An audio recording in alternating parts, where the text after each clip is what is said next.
Hello, this is Christine. I am a demonstrator with Stampin' Up! And today I want to make some little boxes with you.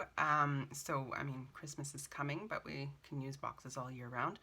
So we're going to make a small one, which is 2.5 inches in diameter. And we'll also make a medium one, which is 3.5 inches in diameter. The neat thing about this template is you can upsize or downsize very easily. So we're going to start with our small box. I'm not making traditional Christmas colors with these, but you can use any designer series paper, any cardstock, and go with any theme that you want. So we're going to start with our small box. So this is going to be my top, and I want it to be 4.5 inches square. So I'm using my paper trimmer. There we go. To cut it, and then we're going to use the scoring blade on this paper trimmer to score the box. So I need to, so this is the top piece, so I need to score it at 1 inch all around. So I'm putting my cutting blade out of reach because it's very simple to accidentally do that. So I'm just scoring at the 1 inch line, and I'm going all around.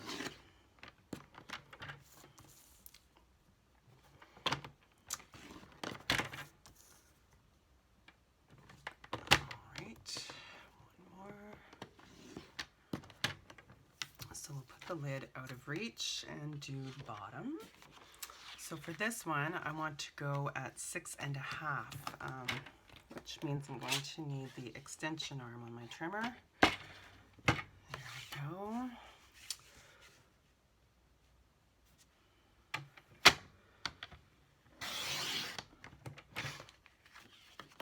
And 6.5 again.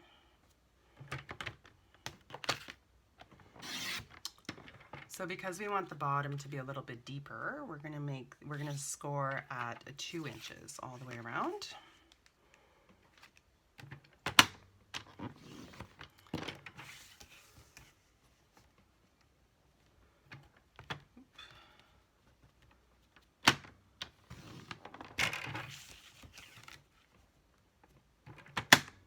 The neat thing about this template too is you just up or downsize your paper size by 1 inch, and you can make this box bigger or smaller. So I'm just going to set trimmer aside, sorry for the noise, and pull out my scissors. So I'm starting with the bottom piece. I hope you can see the score lines on the video. So I'm going to cut along score lines on 2 sides, and only 2 sides.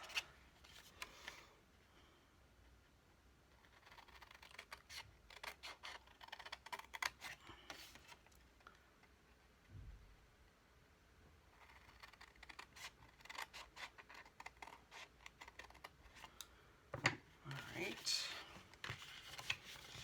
And I'm just going to fold these up. I find the bottom of the box easier to do than the top. So these are going to be our sides.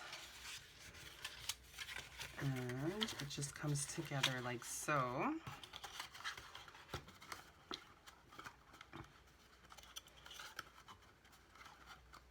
There we go. And just in order to make sure that we don't have bits sticking up, I'm going to notch the outer edges by about, I don't know, maybe a centimeter. So you'll notice my measurements are part empirical and part metric. It's my generation. It's one of those things.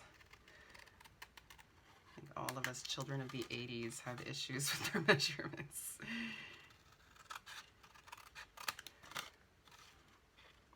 And I'm just doing this so that when we put the box together, it's going to be nice and smooth. Alright, so brush those out of the way.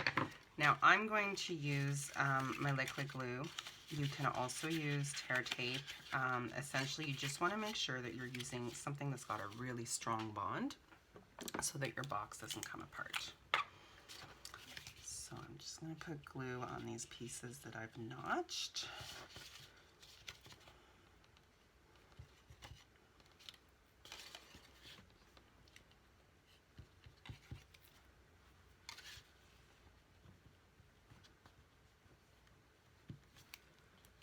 And I'll just bring that a little further up. There we go.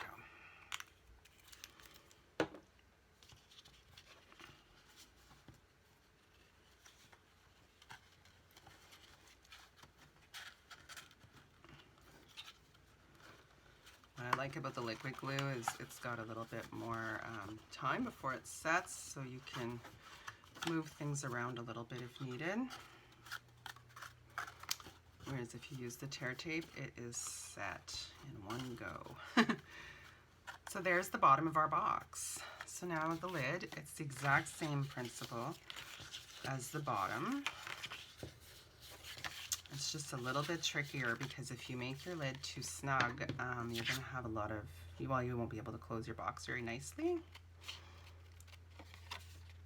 And seeing as how most gift boxes are for gifts, you want them to look really nice.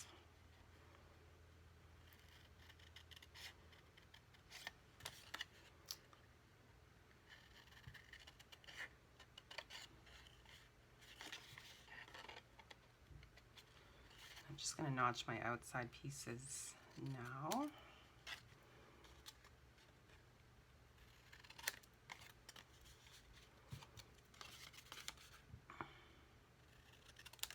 For me, this is like the trickiest part, is figuring out which piece to notch, but once you get used to it, it makes a lot of sense. So I've folded all that in. I'm going to put glue on my pieces here. Oops, that's a lot of glue.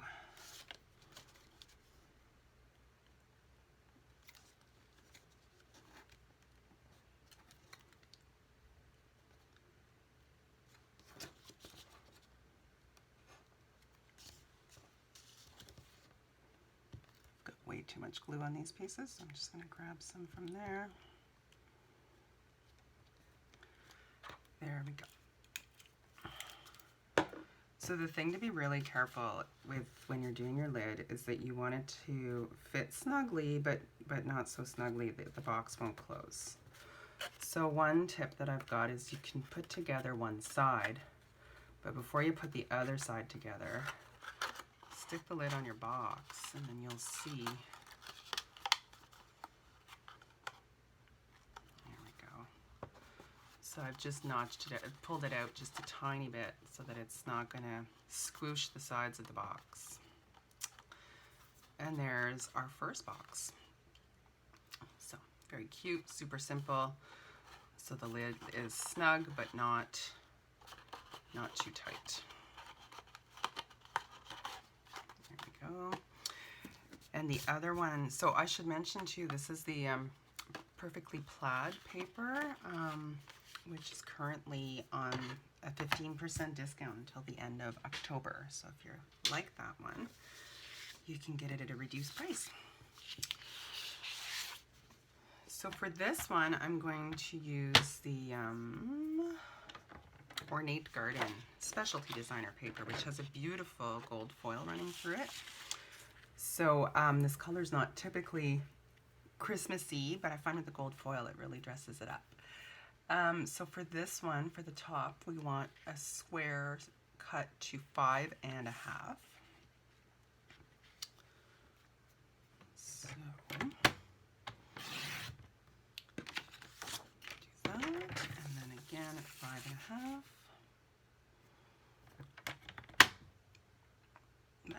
With the cutting blade. There we go. And I can set that aside. Does that look like a square? I'm just going to do a quick measure on that. 5 1/2 by 5. No, it does not look like a square. Let's try that again. Dang, I hate when I mess up my measurements. Okay. So 5.5. We'll use those bits for something else, and this will be our top. So now I'm going to score it. So this is the top piece, so it gets scored at 1 inch all the way around.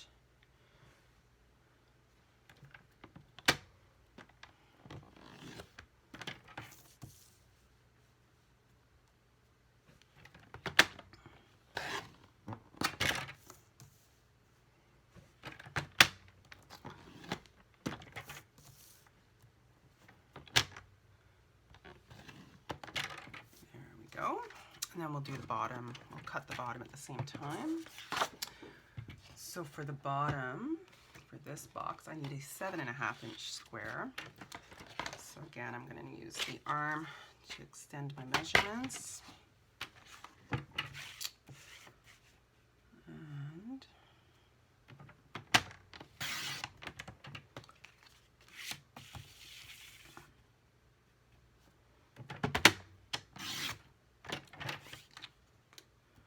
And then we'll score, and we want a 2 inch all the way around for that one, because this will be our bottom.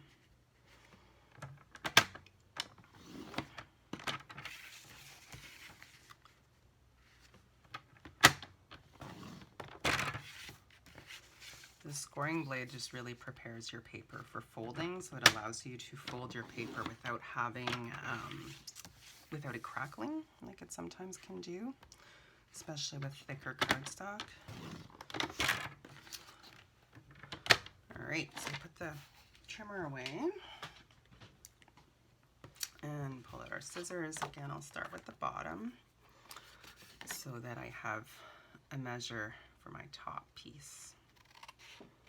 So I'm just cutting along the score lines on 2 sides only.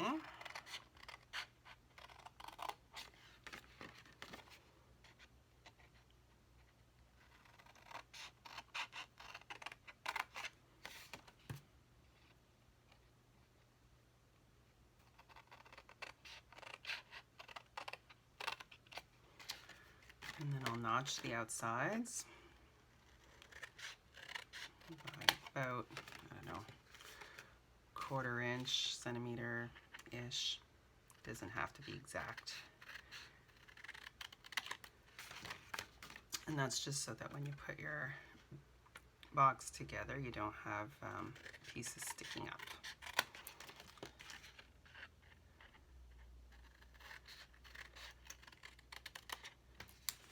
Go.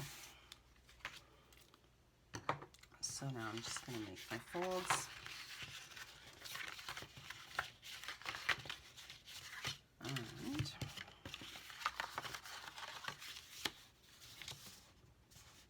I'll pull out my liquid glue.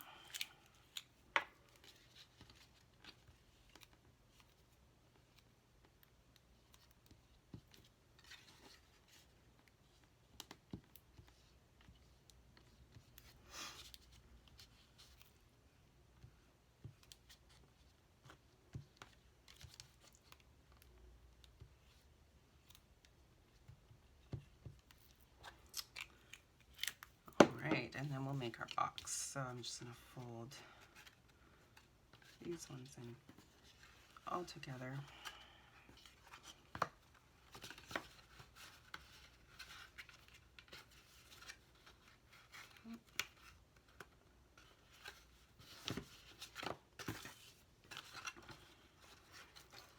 This box is a nice size if you wanted to use it for a pair of gloves or some candy or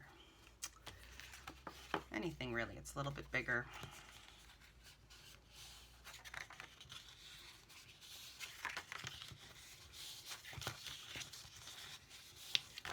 So again, for the top, I'm just going to cut along the score lines on 2 sides. Oh, this paper is so pretty. Love it.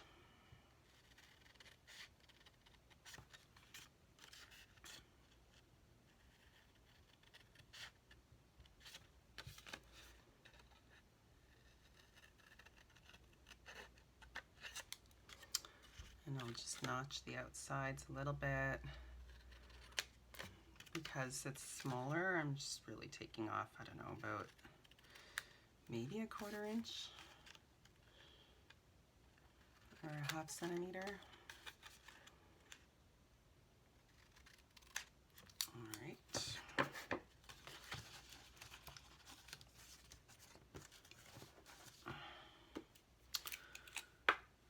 And we'll put on our adhesive.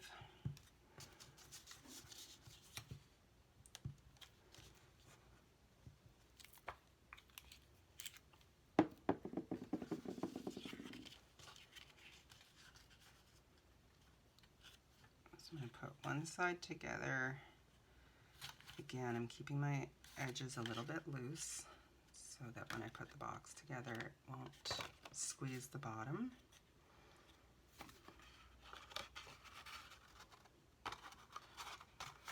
Try not to get glue on my box. So this one I should have had my other side a little bit looser, but it still comes together nicely. So I was a little too snug on this side. But yeah, it's a work in progress always. There we go. So I'll put a little gold ribbon on that and a tag, and it would be such a cute, cute gift box. So I hope you like these. You can see that they're really not very difficult to make. They can be made with any cardstock and designer series paper, or you could even use cardstock for both sides and stamp it. Yeah, the options are limitless. So I hope you liked this video and found it helpful. Have a great day.